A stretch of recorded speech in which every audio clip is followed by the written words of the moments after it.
నమస్తే, మీరు చూస్తున్నారు దేశం కోసం మన రైతు. ఈరోజు మనం వచ్చేసి రేకంపల్లి విలేజ్, దుగ్గొండి మండలం, వరంగల్ డిస్టిక్. అయితే ఇక్కడ మనం ప్రధానంగా రావడానికి కారణం ఏంటంటే మనకు రైతు వచ్చేసి సంతోష్ గారు. అయితే ఇక్కడ ఈ ప్రాంతంలో అయితే మనకి పసుపు టర్మరిక్ అనేది చాలా విస్తారంగా సాగు చేస్తారు. అంటే వీళ్ళు చాలా సంవత్సరాలుగా ఈ యొక్క పంట అనేది వేస్తూ ఉన్నారు. అంటే ఈ పంట సాగు చేసుకోవాలంటే ఎలాంటి నేలలు అవసరం ఉంటాయి, మరి వీటికి ఏమైనా ఎరువులు వేస్తుంటారా, ఈ యొక్క పంట కాలం అనేది ఎన్ని రోజులు ఉంటుంది, ఎలా సాగు చేస్తే ఈ యొక్క పసుపు అనేది మంచి దిగుబడి వచ్చే అవకాశం ఉంటుంది, ఈ వీడియో ద్వారా మనం అడిగి తెలుసుకునే ప్రయత్నం చేద్దాం. సార్ నమస్తే. నమస్తే. ఒకసారి మీ పేరు? నా పేరు సంతోష్, రేకంపల్లి, దుగ్గొండి మండల్, జిల్లా వరంగల్ మాది. ఓకే సార్, అంటే ఈ పసుపు మీరు ఎన్ని సంవత్సరాల నుంచి ఇక్కడ సాగు చేస్తున్నారు? మా ఫాదర్, మా నాన్న వాళ్ళ కంచెలు చాలా రోజుల కంచెలు ఇది సాగు జరుగుతుంది. నేను దాదాపు 8 సంవత్సరాలు 10 సంవత్సరాలు వ్యవసాయం చేస్తున్న కంచెలు అప్పటి నుంచి వరకు ప్రతి ఇయర్ 2 acres 1 acre కంపల్సరీ పసుపు కంపల్సరీ వేస్తాను. ఓకే సార్, అంటే ఈ పసుపు సాగు చేయాలంటే నేలలు ఏ నేలలకైతే మనకు అనుకూలంగా ఉంటుంది? బ్లాక్ సాయిల్ అయితే బాగుంటుంది. బ్లాక్ సాయిల్, రెడ్ సాయిల్లో కొంచెం తక్కువ ఈల్డింగ్ వస్తుంది, కానీ బ్లాక్ సాయిల్లో బాగా ఈల్డింగ్ బాగా వస్తుంది.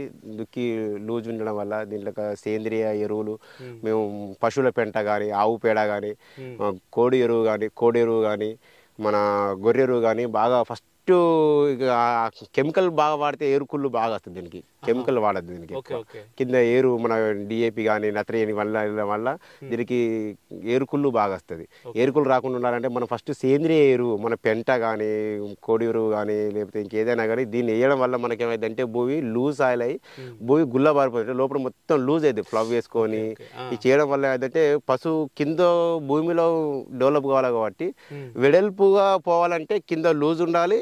మన వేసే మందులైన పైన లేర్లే ఉండిపోతాయి. మనం పెంట ఫస్ట్ పొడి దిక్కున ఫస్ట్ వేసినామంటే ఎక్కువ దిగుబడి వస్తుంది. ఓకే, అంటే మీ నేల ఎలాంటిది సార్? మాది బ్లాక్ సాయిల్, ఓన్లీ బ్లాక్ సాయిల్లో వేస్తాం. ఇది రెడ్ సాయిల్లో వేరే వేస్తాం, కానీ బ్లాక్ సాయిల్లో ఎక్కువ పసుపు వేయడం వల్ల ఏమైందంటే మనకు దిగుబడి ఎక్కువ వస్తుంది. దిగుబడి వస్తేనే కదా మనం వేరే దాంట్లో వేసి కష్టం ఇంత పెట్టుబడి. దీనికి దాదాపు ఒక ఎకరానికి వచ్చేసి 50,000 మధ్యలో 40,000-50,000 మధ్యలో పెట్టుబడి అవుతుంది. పై మందులు కాకుండా కింది మందుల వరకే.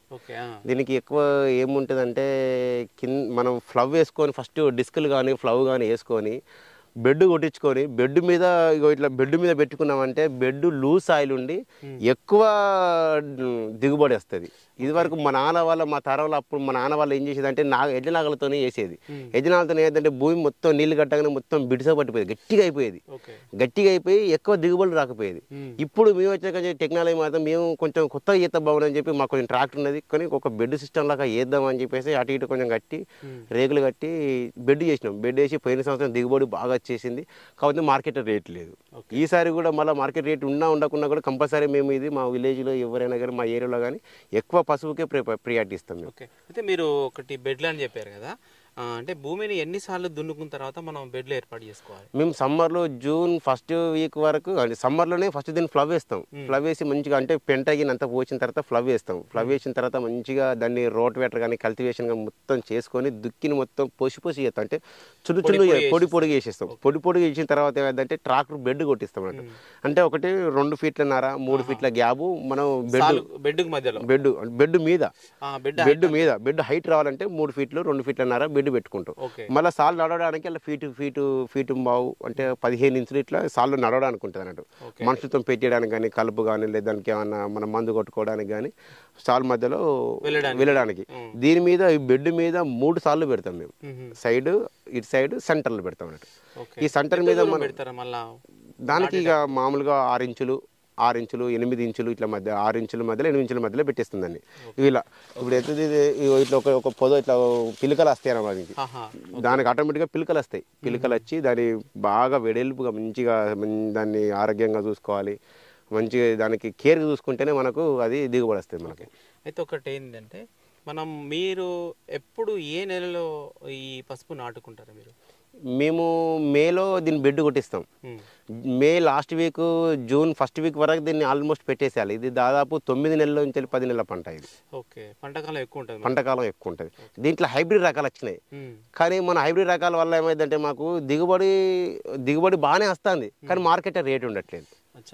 అయితే మేము దేశవాళీ పసుపు వేసుకోవడం వల్ల ఏదంటే మనం పసుపు ఎండబెట్టిన తర్వాత సన్నగా ఇరిసిన తర్వాత పట్టిస్తే పసుపు బాగా వస్తుంది, మార్కెట్లో కూడా దాని డిమాండ్ ఎక్కువ ఉంటుంది. ఈ హైబ్రిడ్ వల్ల ఏదైనా దొడ్డు వస్తుంది, దాని సన్న ఉడకబెడితే సన్నగా అవుతుంది, దానికి కలర్ తెలుపు వస్తుంది. ఇది మనకు పచ్చగా అంటే ఇక మంచిగా వస్తుంది. పసుపు అంటే పసుపులానే ఉంటుంది. హైబ్రిడ్ రకాలలో వైట్ ఎక్కువ వస్తుంది, మనకు ఎల్లో రాదు ఎక్కువ. జూన్లో నాటుకుంటారు, జూన్ ఫస్ట్ వీక్, మే లాస్ట్ వీక్నే. అప్పుడు మళ్ళీ ఈ సీడ్ ఎక్కడ తెచ్చుకుంటారు మరి? అంటే వీటికి మొక్కలు దొరుకుతాయా, మనం ఏం నాటుకోవాలి అసలు? ఈ సీడ్ అంటూ బయట దొరకదు. మనం రైతుల దగ్గర ఎవరైతే పండిస్తారో వాళ్ళ దగ్గర ఇంత ఎకరం 2 ఎకరాల చేనులో మనం దాంట్లో మంచి మేలు రకమైన సీడ్ తీసుకొని దాన్ని తీసి మేము ఇంట్లో నిల్వ పెట్టుకుంటాం. ఇంటి దగ్గర కొట్టాలలో నిల్వ పెట్టుకొని దానిపైన గడ్డి వేసి పేడ వేసి దాన్ని పెట్టుకుంటాం. దీన్ని ఎప్పుడు దుంతాం? మళ్ళీ మేము మేలే దుంతాం. అంటే దాదాపు పంట పండిన తర్వాత మళ్ళీ మే వేస్తాం కదా, మళ్ళీ మే ముందు ఇంకో 2 నెలలు ఎండకలు బాగా వచ్చినప్పుడు జూలై ఇట్లా కాకుండా మే అంటే మనకు ఏప్రిల్, మార్చ్, ఏప్రిల్, ఏప్రిల్ అంటే ఏప్రిల్ ముందు జనవరి, ఫిబ్రవరిలో దున్నేస్తాం. దీన్ని ఫిబ్రవరిలో దున్నినామంటే ఫిబ్రవరి దున్నిన తర్వాత దీన్ని మళ్ళీ ఎండలనే మంచిగా దీన్ని మిషన్లో వేసి, ఇదివరకు వెనకట కట్టెలు తీసుకొచ్చి నెట్టి ఉడకబెట్టేది. అలా కాకుండా ఇప్పుడు మిషన్లు వచ్చినాయి మా కాడ, మొత్తం మిషన్లలో పోసినామంటే పత్తి కట్టెలు ఇది ఆ కట్టెలు కచ్చి ఉడకబెట్టి దాన్ని ఎండబోవడానికి నెల 15 రోజులు పడుతుంది. 40 రోజులు ఎండాలి దీన్ని, 30 రోజుల నుంచి 40 రోజులు. మంచి ఎండ కొడితే వెళ్ళలేదు, ఎండ కొట్టకపోతే ఇబ్బంది అవుతుంది. మంచి ఉడకబెట్టి దాన్ని వేసిన తర్వాత మంచిగా రాకి శుభ్రం చేసుకొని మార్కెట్ పోతే ఒక 10-12 వేల రూపాయలు మార్కెట్ రేట్ పడితేనే గిట్టుబాటు అవుతుంది. ఇక 5,000-6,000 పడితే వర్కౌట్ కాదు ఇది. సరే, అయితే ఇప్పుడు మరి సీడ్ అన్నారు కదా మీరు, ఈ కొమ్ములే పశువు కొమ్ములనే మంచి రకాలు అంటే మంచి అలా ఉన్న బెస్ట్గా ఉన్న బాబు తల్లిగడ్డ కాకుండా పిల్లగడ్డలు తీసుకొని మేము ఎకరానికి వచ్చేసి ఒక 10 క్వింటాల నుంచి 12 క్వింటాల మధ్యలో తీసుకుంటాం. ఇప్పుడు ఏమవుతుందంటే ఇదివరకు కొమ్ము వేసి అట్లా కాకుండా సగం కట్ చేసి వేస్తున్నాం. సగం కట్ చేయడం వల్ల ఏమవుతుంది అంటే అలా కుళ్ళు వస్తుంది, గడ్డ కుళ్ళు వస్తుంది. చాలామంది 6 క్వింటలు తీసుకొని దాన్ని 12 క్వింటలు చేసుకొని మొక్కలు ఎక్కువ పెట్టుకుందాం అంటే దాంట్లో ఏమైతే ఈ గడ్డ కోయంగా ఈ గడ్డకు బూజు తెగులు వస్తాయి. బూజు తెగులు వచ్చి ఆ గడ్డ పిలక బుట్టి లేకుండా చేస్తాండి. మామూలుగా ఏదో చిన్న కొమ్ము తీసుకున్న మంచిదే కానీ కొమ్ము పెడితేనే బాగుంటుందని ఆలోచన. నేను అట్లనే పెట్టిస్తే ఎప్పుడైనా చిన్న కొమ్ము పెట్టుకున్న మంచిదే కానీ బాగా కడియకుండా, ఒక కొమ్మును 2 కట్ చేసిన కానీ బాగా చిన్న గనెకు కోయకుండా ఉండాలి. అయితే మనకు నీటి యాజమాన్యం ఎట్లా ఇస్తారు? ఇది మీరు ఎండాకాలం మనకు జూన్ అంటే కొంచెం ఎండలు బాగానే ఉంటాయి, నీళ్ళు ఎట్లా ఇస్తారు? ఈ బెడ్ సిస్టమ్ వేసినామంటే కంపల్సరీ డ్రిప్ ఉండాలి. డ్రిప్ అంటే పసుపుకు బాగా నీళ్ళు బుడద పోయేటట్టు కట్టకుండా పర్లేదు కానీ మామూలుగా మనకు తడి పొడి ఉండాలి, ఎప్పటికి తడి ఉండాలి. బాగా తడి ఉన్నా కూడా పురుగు వస్తుంది. మరి బాగా నీళ్ళు ఉన్నది, నీళ్ళు లేకుంటే మాత్రం ఇది ఊరది. మళ్ళీ దానికి ఏదైతే టెంపరేచర్లో పోతే కాలుకు తడి పొడి కాలుకు మట్టి అంటారు. బాగా బుడద కట్టినా కూడా ఇబ్బంది అవుతుంది డ్రిప్ సిస్టానికి. అదే మనం మామూలుగా ఎడ్ల నాగలతో అయితే కంపల్సరీ నీళ్ళు పోతే కాబట్టి బుడద అవుతుంది. దానివల్ల ఏమైందంటే భూమి గట్టిగా అయిపోయి ఈ పిలక బయటికి నెట్టలేకపోతుంది, వేడెలుపు పోదు. అదే డ్రిప్ అవుతుంది, డ్రిప్ అయిపోతుంది. డ్రిప్ వేసినా వాటర్ పోతుంది, ఈ నీళ్లు దీని మీద పారుతాయి కాబట్టి ఎంత కావాలో అంత ఒక 2-3 అవర్స్ డ్రిప్ వేసుకున్నామంటే మంచిగా. ఏమైనా పురుగులు ఆశిస్తే మీరు ఏం చేస్తారు?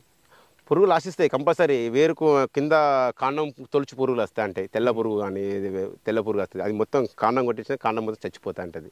దానికి ఇక బయట దొరికే గోళీలు అలాంటివి కానీ వేరే మందులు, ఫస్ట్ ఎయిడ్ మందులు బాగా దొరుకుతాయి. దాంట్లో కొంచెం ఇసుకలో కలిపి మేము దీంట్లో చల్లుతాం అనమాట.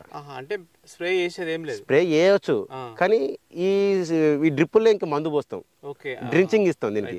కింద ఏ వేరుకు గడ్డకు మనకు ఏ పైన స్ప్రే కొడితే లోడిపోతుంది, గడ్డకి పోదు. కాబట్టి మీ డ్రిప్పుల్లో ఇంత మందు ఒక బాక్స్లో కలిపి డ్రించింగ్ ఇస్తాం దీనికి. డ్రించింగ్ ఇస్తే ఏదంటే వేరుకు కానీ గడ్డకు కానీ మంచిగా మందు వెళ్ళిపోతే గడ్డ దగ్గరికి కానీ పురిగిన పోతే అది చనిపోవడం జరుగుతుంది. పైన మందులు దొరుకుతాయి, పైన ఇట్లా ఎర్ర తెగులు వస్తూ ఉంటాయి. కొన్ని వాతావరణం బట్టి కొన్ని పురుగులు ఆశిస్తాయి. ఎందుకంటే పచ్చగా ఉంటుంది కాబట్టి ఏదో పురుగు ఆశిస్తుంది. ఆశించినప్పుడు దానికి మందులు స్ప్రే చేసుకుంటే ఎప్పుడు గ్రీనిష్గా ఉండాలి. పసుపు అనేది గ్రీనిష్గా ఉంటేనే చెట్టు ఆకు ఆరోగ్యంగా ఉంటేనే కింద గడ్డ మనకు పెరుగుతుందని ఆలోచన, అర్థం. ఇదొకటి మెయిన్. ఈ చేను ఆకు మంచి లేదు, ఎర్రగా వస్తుంది, దీనిలో ఆకులు పొక్కలు పడతాయి, దీనికి గడ్డ తింటే దీనికి ఇక్కడ హాని చేస్తుందంటే ఈ నరాన్ని దెబ్బతింటే కింద గడ్డ తక్కువ అవుతుంది. సరే, అయితే మీరు గత సంవత్సరం వేసుకున్నప్పుడు ఎంత దిగుబడి వచ్చింది? మేము గత సంవత్సరం బెడ్ సిస్టమ్ వేసినాము. దాదాపు నేను మొత్తం నాకు విత్తనాన్ని తీయంగా 35 క్వింటల్ నుంచి 40 క్వింటల మధ్యలో నేను అమ్మాను. ఎంత పోతుంది కింటన్ వచ్చేసి మేము పోయినసారి 7,500 6,500 వరంగల్ మార్కెట్లో వెనిమామల మార్కెట్లో అమ్మినాను. నేను కూల్ స్టోర్లో దాదాపు మా నాన్న 10 సంవత్సరాలు అవుతాం కూల్ స్టోర్లో వేసిన మేము. అప్పుడు రేటు ఒకప్పుడు వైఎస్ఆర్ ప్రభుత్వంలో ఉండే రేటు, తర్వాత మళ్ళీ దాదాపు 5,000 6,000 పెట్టుబడులు రాకపోయేది. ఆ కూల్ స్టోర్ అట్నే వదిలిపెట్టేసినాం, ఎందుకంటే ఇక అది మేము దాని ఛార్జీలు కట్టలేక వదిలిపెట్టేసింది. ఇప్పుడు మనం ఇక అట్లా అమ్మకుండా ఇప్పుడు రేటు పెరుగుతాయి అన్న ఆలోచన, రేటు పెరుగుతుంది. దీన్ని ఒక్క సంవత్సరం మనం ఎప్పుడైతే ఏమో ఆదో రేటు ఉంటుంది, ఆ సంవత్సరం రేటు ఉంటుంది. దాన్ని బట్టి దీన్ని ప్రతి కంపల్సరీ వేయాలి. దీంతో ఎక్కువ లేబర్ కొంచెం తక్కువ పడుతుంది. ఎండాకాలంలో కష్టం ఉంటుంది కానీ లేబర్ తక్కువ పడుతుంది. ఓకే సార్, అంటే మీకు పెట్టుబడి అంతా పోను రాబడి వస్తుందా? ఆడికాడికే అవుతుంది ఇప్పుడు, ప్రస్తుతానికి ఆడికాడికే అవుతాయి. మనకు ఎక్కువ లాభాలు అని చెప్పట్లేదు, లాస్ అని చెప్పట్లేదు. వేరే పంట కాల చూసుకుంటే మాకు ఇది అనుకూలంగా అనిపించి మాకు ఈ తప్ప ఇంకా వేరే పంటలు వేయడానికి లేదనమాట. ఇది వేరే ఇంకా చిన్న ఇది అయితే మాకు కొంచెం నమ్మకమైన పంట, బాగా పడుతుంది మా భూములకు, ఇది అనుకూలమైన పంట అని మేము దీన్ని ఎంచుకుంటాం మా కాడ. చూడండి, మరి సంతోష్ గారు అయితే దాదాపు ఒక 8 సంవత్సరాలుగా వారు సొంతంగా అయితే సాగు చేస్తున్నారు. గతంలో వాళ్ళ నాన్నగారి తరం నుంచి కూడా ఖచ్చితంగా అయితే పసుపు సాగు అనేది ఎప్పుడు చేస్తూ ఉంటారు. ఈ సంవత్సరం కూడా మనకు పసుపు అనేది సాగు చేయడం జరిగింది. అయితే పసుపు ఏ సీడ్ ఎంచుకుంటారనేది కాదు, వీళ్ళు దేశవాళీ రకాలు ఎంచుకొని అందులో మనకు ఈ సంవత్సరం పండినటువంటి పంటల్లో బెస్ట్ తీసుకొని దాన్ని మళ్ళీ దాపెట్టుకొని నెక్స్ట్ వచ్చే సీజన్కి ఆ కొమ్ములనే మళ్ళీ సీడ్గా వాడతారు. అట్లా వాడి మెయిన్ ఏంటంటే ఎక్కువైతే ఈ బెడ్స్ వేసుకొని మనకు డ్రిప్ వేసుకొని చేసినట్లయితే మనకు పొలం అనేది కొంచెము గట్టి వారకుండా మనకు ఫ్రీగా ఉండి ఏవైతే మనకు లోపల వచ్చేటువంటి వేర్లు కొమ్ములు ఏవైతే ఉన్నాయో అవి ఎక్కువ మొత్తంలో వచ్చేటువంటి అవకాశం ఉంటుంది అనేసి చెప్తున్నారు. ఓకే, అంటే మనకు వీళ్ళకి ఇది నమ్మకమైన పంట అని చెప్తున్నారు. ఎందుకంటే మనకు మార్కెట్లో రేట్ ఎలా ఉంటుందో చెప్పలేం కాబట్టి దిగుబడి రాబడి అనేది మనకు ఆదాయం అనేది వాళ్ళకు మెయిన్ ఏంటంటే ఇది కంపల్సరీ మీరు నమ్మకంగా వేసుకుంటాం, మాకు దిగుబడి వస్తుంది అనేసి, అందుకే ఈ సంవత్సరం కూడా సాగు చేసామని చెప్పడం జరిగింది. ఓకే, ఇది వీడియో చివరి చూసిన వాళ్ళైతే లైక్ చేయండి, షేర్ చేయండి, కామెంట్ చేయండి. ఓకే, సరే.